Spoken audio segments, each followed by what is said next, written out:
back to my channel. Today is going to be a process video, but if you're new to my channel, my name is Hannah and I'm a digital illustrator and designer.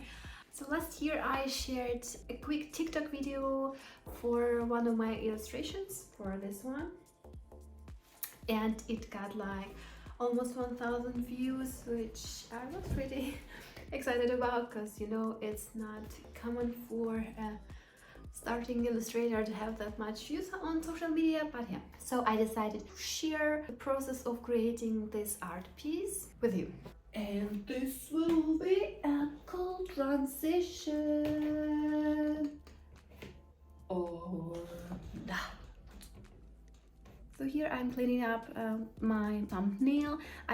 Initially I had a few ideas for this illustration, but I decided to do this one, and I just took my thumbnail and scaled it to the canvas size and just started cleaning up all of the lines. Also, I didn't have any idea what my character should look like. That's why you see me exploring them here a bit more in their poses. While I was doing that, I actually had a few references put on my Pinterest, poses preferences, as well as fox reference. For me, this fox position was a bit hard to draw because it's from behind, and to find this kind of reference is pretty complicated, but I believe I did a good job in making this pose done.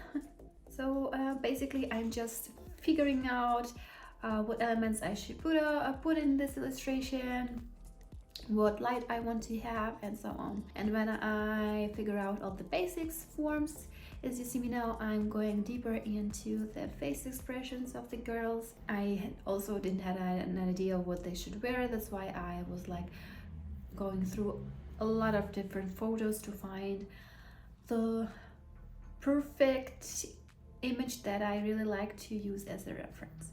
See, I used a lot of lasso tool to like scale or change some elements in the poses, like to move them around so they look more right.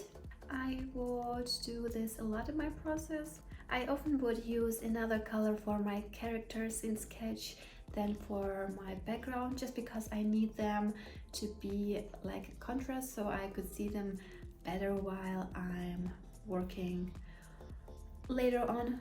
What you see me doing now is another try to clean up my sketch, to refine it, and I won't do that often, but just sometimes it feels right, so I could get like everything right. Sometimes I believe it's perfectionism in me, but it was a waste of time, and sometimes not, but this is definitely not the way to go. On the left side you'll see my color thumbnail that I explored before all of the process. I wanted to be a night scene, so I started filling up all of the big shapes on the different layers. And first of all, I wanted to do a background so I could get it out of my way. A little bit for how I came up with this idea. Basically, there were Illustrator challenge on Instagram, and they had like a prompt with the word cozy, and this was my initial idea, because I think reading in the tent with the lights on in the forest is like really cozy for me, so I explored this idea more.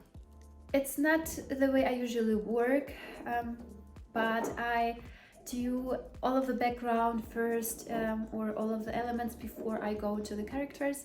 Usually the characters are the latest thing that I do in my illustration. That's why you see me here working on the trees and the grass and everything. I really do struggle with drawing trees, and I'm trying to look a lot of different references and also how different artists do that, but I still didn't figure out the way for me. But I think I just should draw them more so I can't find my style. So now I'm moving on to the fox, and I already like the contrast of the orange on the green. So you see me now going back and forth between background, foreground and characters, adding more and more color. That's why just because this is how I learned to work on the art. It's like to do a bit of everything at the same time to have a full image. It helps a lot. It's like, this is what I did as I used to draw with watercolors in the school.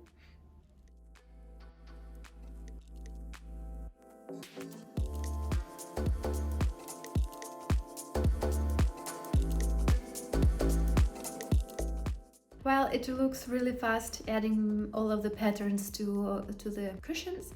The funny thing is, it took me like so much time just to figure out what patterns do I want to have and exploring them and everything. This was a really time-consuming thing, I must say.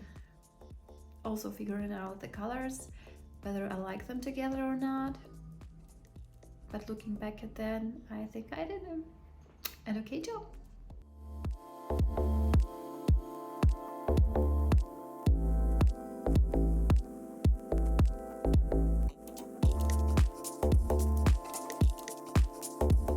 So here I'm just adding more texture, more details, more textured brushes. I was using more textured brushes for this, just to give it more interesting look. I think this is definitely one of my favorite things to do.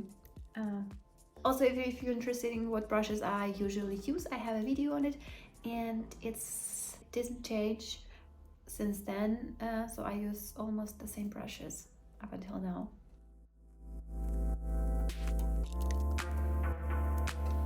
So now I'm adding a shadow to all of the basics places, I would say. It's like the shadow where it would normally be, no matter what.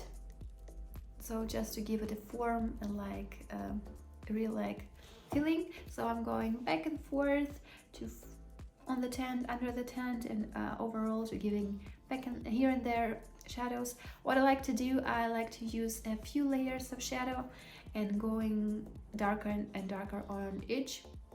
So I start from the light one and go just deeper and darker at the end.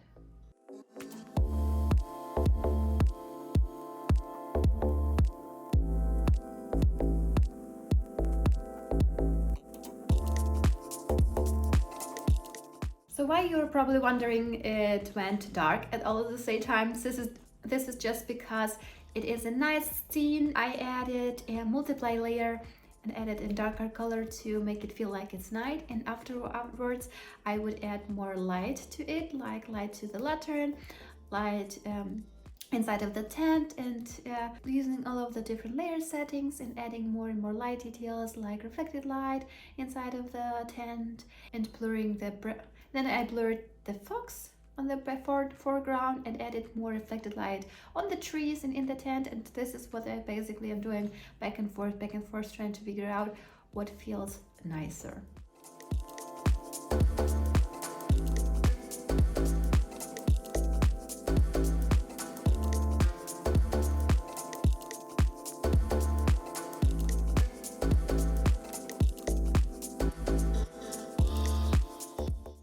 And that's it, guys. So this is my illustration, and this is before and this is after.